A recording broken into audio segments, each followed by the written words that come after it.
Certainly has been one of the star players, but the next match is match 16, Fiji against Canada. Second game for these two teams in Pool C. There is the head-to-heads. Fiji lead comfortably, 34-2 in the 36 meetings. And last met on the Gold Coast just a month ago.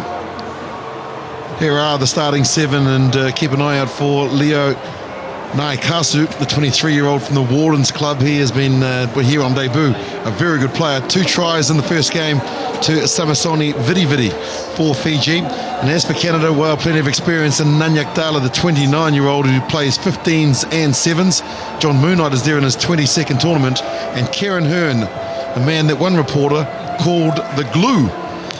Of course, having played in 2 Rugby World Cup 15-a-sides and 1 7-a-side Rugby World Cup here in Dubai in 2009. Fiji in the white, Canada in their traditional red, white shorts. Wyn Griffith is with me, and Wyn, well, Fiji were a bit scrappy in the first half against Team USA, but they really put it together in the second. Yes, certainly did. And when you consider that none of these players were here 12 months ago in the Fiji shirt, and Osea Kolinisau, not every Fijian coach's favourite player, but Ben Ryan has entrusted him with the captaincy, and he's taken on that responsibility, and all the squad need to take on responsibility for improving their fitness standards, according to new coach Ben Ryan. Well, one man that certainly understands fitness and responsibilities in his 87th match from South Africa, Rasta Rashavange, always got a smile on his face, loves the game. And arguably, Ule Losi, the fastest man on the field at the moment. You keep an eye on him when tries are scored. He's there very often before the ball carrier. Yeah, he certainly does do a lot of work on his fitness. And you can see that the impact of the sun as well for the Canadian players, most of them shielding their eyes. Warm conditions here in Dubai. Big crowd.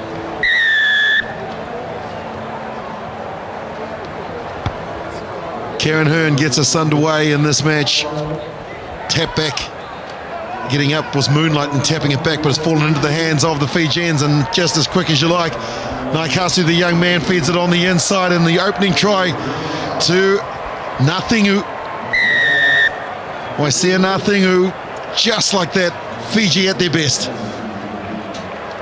Right from the kickoff, Willie, John Moonlight did exceptionally well to palm the ball down. But look at the speed of thought here from the number 2, Leo Naikasau. Good pace being shown, and good distribution as well to Waisea Ngathingu on his shoulder. Good support play, and an opening score for the Fijians. Well, speaking with Ben Ryan in between the matches, where he said that they were a bit nervous, were the Fijians heading into the tournament. The nerves have certainly gone.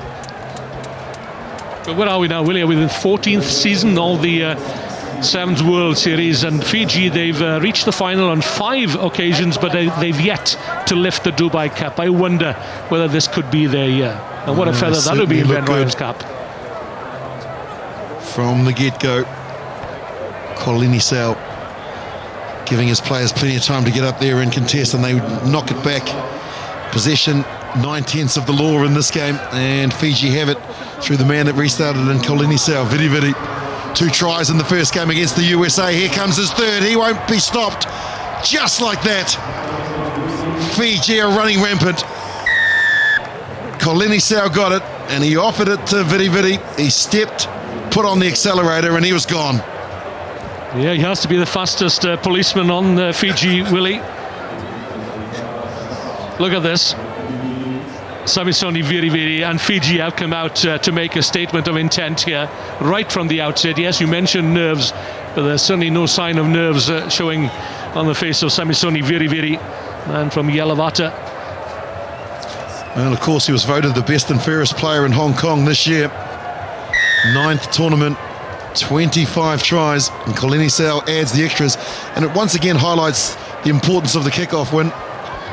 The 10 metres, they whack it back into their own half, and then just like that, the Canadian defence comes up, it's scattered. He's a bit close, make sure he's not well behind. Well, I mentioned the fact that the Fijians haven't tasted victory here in Dubai, but man, we saw there Ben Ryan took England to back-to-back victories here in 2010 and 2011, so he knows what it feels like to lift the Dubai Cup. Well, contesting more full possession, and it's fallen in the way of Fiji. The Canadians yet to actually complete a pass. And now they've just through the first time of having possession. Boy, they've been rattled, have the Canadians, in the opening 3 minutes of this game.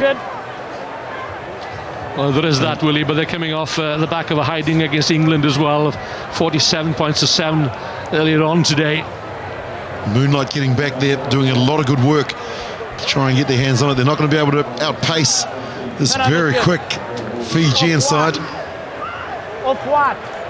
Off-white says the referee, and Hearn was looking to maybe throw the ball in quickly, but opted to go to a set piece. So the difficulty for Canada here is that 8 of these players, they come off the back of some international 15s matches, and to turn your mind and attention to the sevens code within a couple of days, it's extremely difficult, and they're without Nathan Hirayama and Sean Duke as well, 2 of their leading playmakers. Well, those are the players that they wanted, and that's not a good pass from Hearn out to Douglas.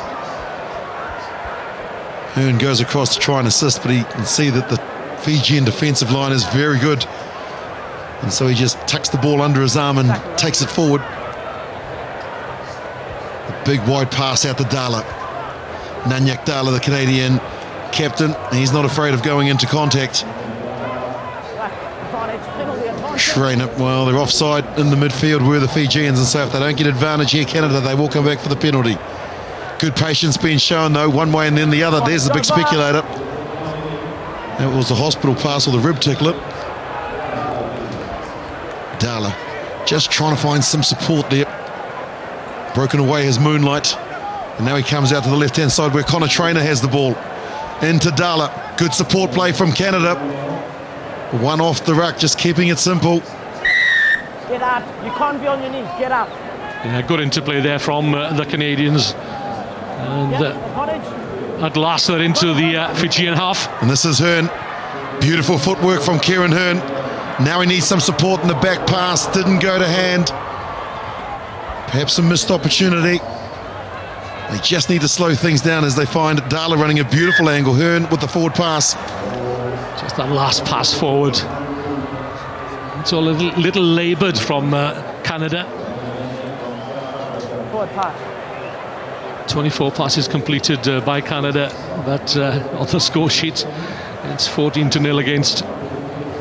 Incredible, isn't it? The only 3 passes that the Fijians have thrown have scored them 14 points. And usually, you know, when Kieran Hearn finds himself in a try-scoring situation, he's got somebody on his shoulder. More often than not, it's Nathan Hirayama or Sean Duke, the finishers. Not that Nanyak Dala is a slouch himself. Can't take it out from beneath the scrum. Mathingu guilty of putting his hands in the scrum, according to the referee, and so Canada looking to try and score their first try of the half. They've got the line out here to the left. Hearn quickly delivers it out to Douglas. Justin Douglas on the inside where the cover wasn't there, and now they're 7 metres short. In comes the support from Jones, and yet another mistake. Yeah, good work initially there by Justin Douglas. There's a Fijian down, so there'll be a timeout here. Ben Ryan pointing to the injured player. And thankfully we haven't seen too many injuries, if any, on the opening day of the tournament, and that's a testament to the fitness of these players as well. Well, Philip Mack is on as well. You can see him there in jersey 7, one of the most experienced players in the Canadian side. And so just a quick change, says the referee, if he's not going to play on. But he again, Phil Mack, has been playing rugby in Wales for the last couple of months or so with Bridgend and the Ospreys, and where Jeff Hassler and Tyler Ardron, former Sevens players, are also playing their trade now, and Taylor Paris, he's out with Arjon in France. So, you know, Geraint John has done some sterling work with these Sevens players, but he's developed them for the 15s game. Well, the ball kicked forward there from one of the Canadian players, and so the Fijians just look to the safety of the sideline. Well, it's got a bit sloppy since they scored 2 quick tries in the opening 3 minutes. Well, it looks as if Canada were going to be on the receiving end once again, but they've battled back into this match. If they could just get a score now before the break. Well, there is the new man, Mack, with the ball fed and out to Jones. Hearn now releases the ball to Douglas. Defence is very good from Mawalu, the new man on for Fiji.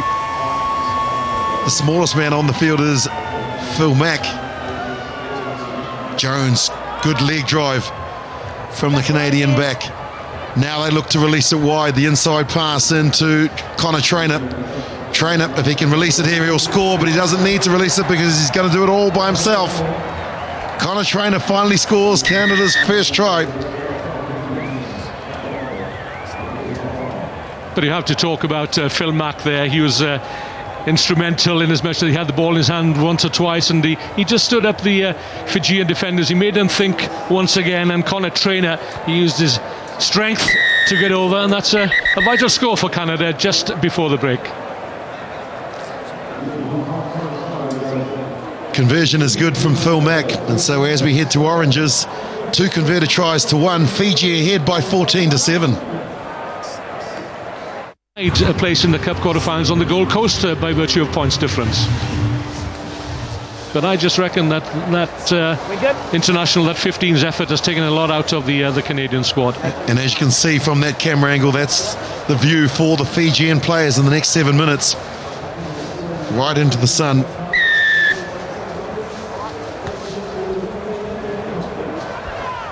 We're underway in the second half of this match. Connor Trainer, the try scorer, gets it. Phil Mack, who's been very effective since he's come on the field, gets it back to Douglas. That's a ruck.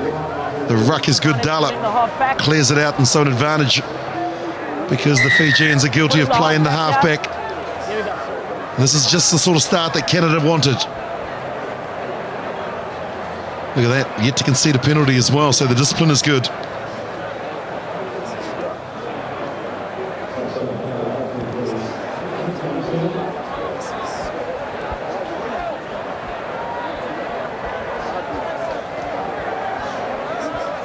Just 4 passes completed was the individual efforts of the try scorers in the first half for Fiji, of course, taking them into that 14-point lead. It's incredible, isn't it? And also, we saw a stat there earlier that 2.5 passes is what they're averaging before they do score a try.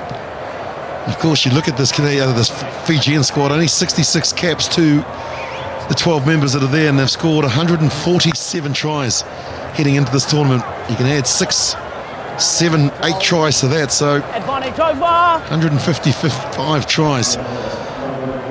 Fijians have scored, these 12 players that are here, so they certainly know their way to the try line, as do the Canadian side through Phil Mack, pirouetting, turning, and being taken in the tackle of Nathingu. He's a bundle of energy, isn't he, Phil Mack? He sucked in 3 Fijian tacklers, then created space out wide here. And now the space is out wide to Connor Trainer, the try scorer. Trainer, player on the inside, needed to give that ball, but it's been quickly transferred through to Mack. Mack now gets it wide out to Jones, who's knocked it backwards. Here's Douglas, Justin Douglas, brought down. Ball is free. Opportunity there for the Canadians, but they're still in possession. Hearn, Moonlight. Tackle now, release. Well, some of the tackles now being missed by the Fijians, and this is going to be difficult for the Fijians because the Canadians are starting to get some confidence. Here's Dala, confidence they are. Advantage is over, and Dala scores. Well, the conversion will draw it up, but boy, the Fijians are falling apart.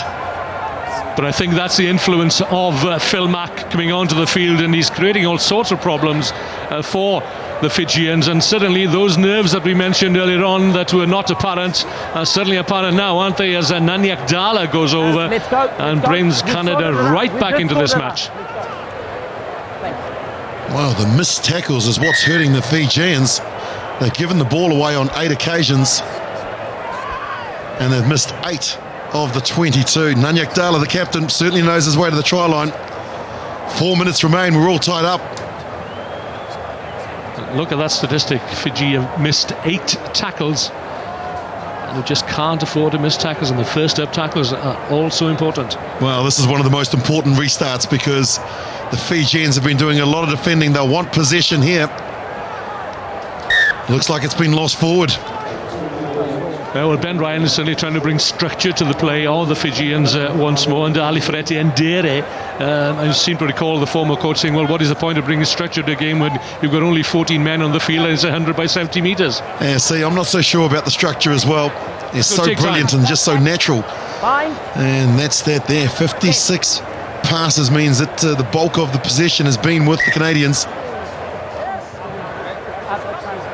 Wow, what an upset this would be. Fiji looked fantastic in the second half against Team USA, where they won 36 points to 5. Canada thumped by England by 47 points to 7. Many were just predicting that this was just going to be a formality for the men in the white shirts, but that certainly hasn't been the case. Canadians showing some great determination and fortitude. The counter ruck comes in, but they didn't keep their feet, and so more penalties against the Fijians. Yeah, Phil Mack taps and goes. Sorry, not only did they go off their feet, they went beyond the ball, and that's something the referees are looking at. Well, their whole defensive line is now all over the place. Are the Fijians? They're missing tackles, not committing themselves, and this will love it. The Canadians will love it, and no one more than John Moonlight who's going to go in to score the third. Well, you called it, Willie. Is happy, and why wouldn't he be? And I bet every Canadian watching this is as well. My apologies, Willie. Yeah, you called it. The Fijians are dropping off tackles here, but that's to take nothing away from the effort of big John Moonlight. International back row forward in 15s, and he used all his experience and muscle power to give Canada the initiative here in this match against Fiji. Well, plate winners on the Gold Coast were Fiji. They were looking to go much better here. All-important kick from Phil Mack, because that would have meant it was 7 points. Unable to convert. Well, there is John Moonlight in the sunlight here in Dubai. And he's put daylight between him and Canada and Fiji. There is definitely daylight between them. Well, 19 unanswered points from the Canadians, and finally possession for Fiji. Well, they'll be watching this in the islands, or in the villages around the television sets. They'll be disappointed, but they know that they've got a great side who can come back, not only to tie the score, but even to go ahead if they can convert the try. And this is the first point, and the way that they've got to do it through Kolini Sau. Kolini Sau, the inspirational captain, now just looking for some options, and he decides to put the ball to the boot. The foot knocks forward there. Well, they're looking into the sun. Why would you kick it across there? And now the advantage here, and they're racing away. Tuitonga goes in to score, but I think that we might come back for an infringement, because the assistant referee had his flag out. Definitely listen in.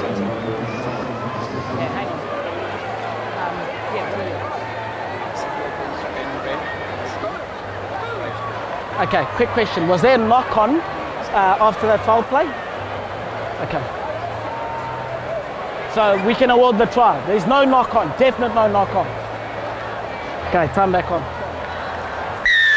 Try awarded to Tuitonga, and just like that, Fiji are back, brother.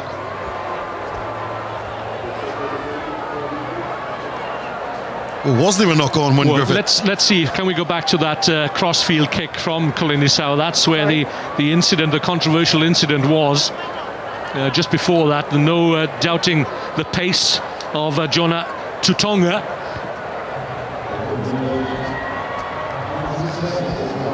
Conversion drifts wide, so it's all tied up with just, well, a second or so remaining of this match. Time for the restart. There goes the hooter.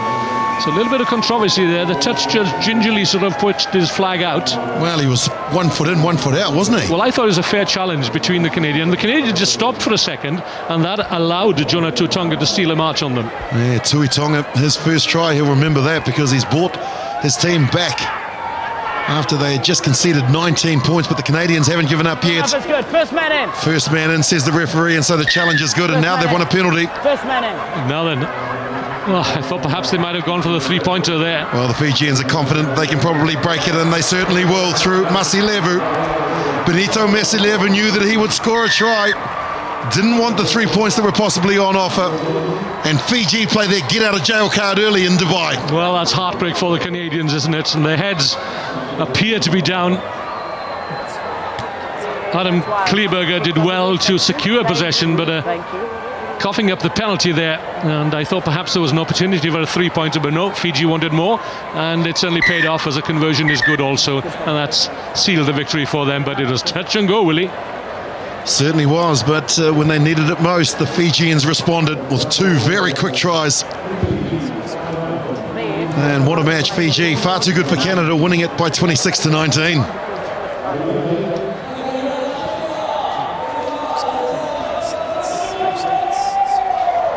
And just a quick view of the match stats, and that pretty much told the tale there. Canada 61 passes to Fiji's 9. Missed tackles, total ball given away by Fiji as well, and the tackles completed. So 9 missed out of the 26 for Fiji, but they've come away with a comfortable, well, not a comfortable victory, but a victory nonetheless.